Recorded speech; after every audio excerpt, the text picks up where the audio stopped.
Gandang umaga po muli. Kumusta po kayo? Ang inyong lingkod, si Chef Roy.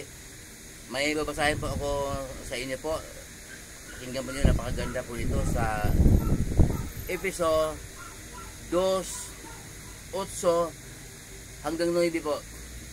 Nabasa ko na po ito palagi. Tapos pinopost ko po.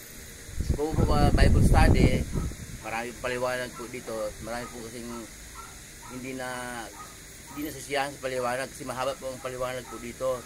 Pero dalawang verse lang po to, dalawang verse. Pakinggan po ninyo, babasahin ko po muli sa episode 2, 8 hanggang 9. Sapagkat dahil sa kagandahang loob ng Diyos, kayo ay naligtas sa pamamagitan ng pananampalataya, at ito'y kaloob ng Diyos at hindi mula sa inyong sarili. Hindi ito bunga ng inyong mga gawa, kaya't walang maipagmamalaki ang sinuman. Ayan po. Ang sabi po, paliwanag po dito, marami pong paliwanag po dito.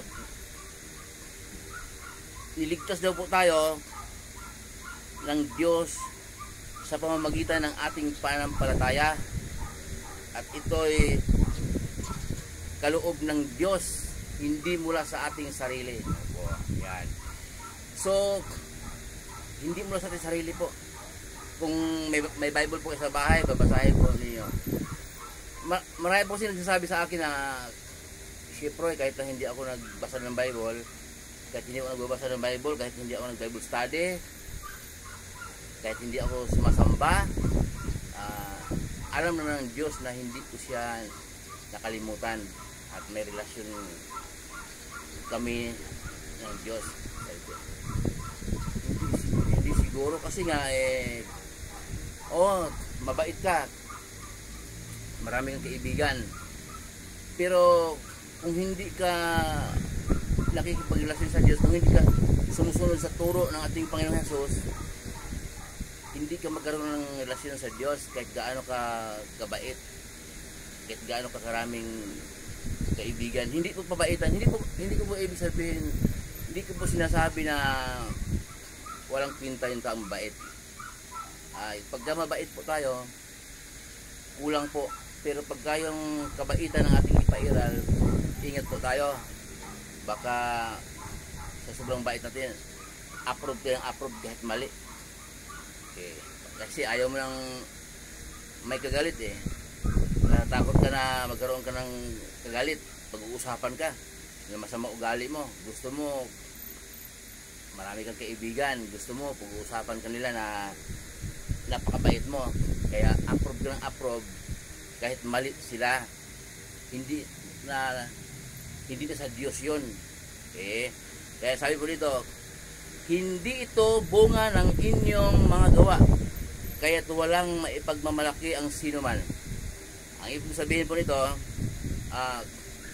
walang maipagmamalaki ang sinuman. Talagang ang Diyos po ang nagbigay sa atin ng kakayanan upang makaunawa tayo sa kanyang salita.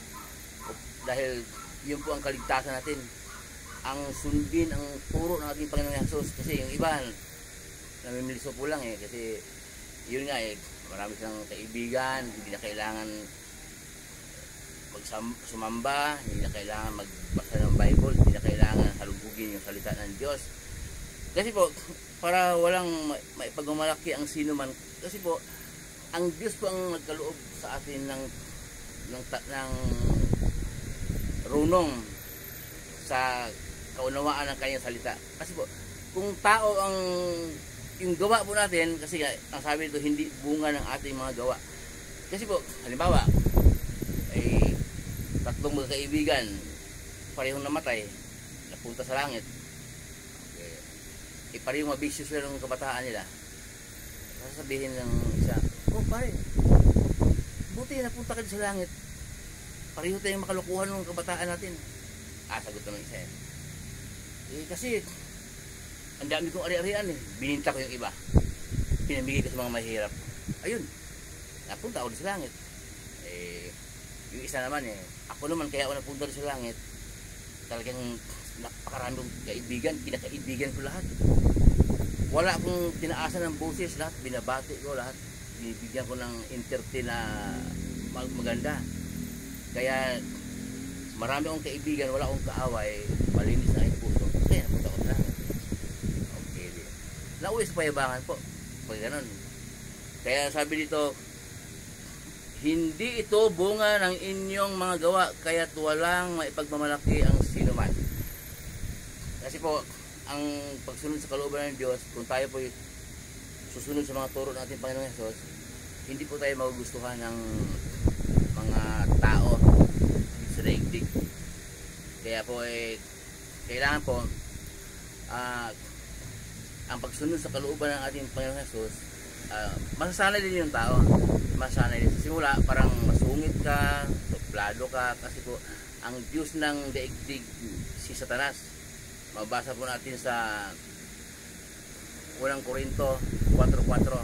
Yun po ang sabi po doon. Kaya muli po ang inyong lingkod, si Chief Roy. Pagpapalain po tayo ng Diyos.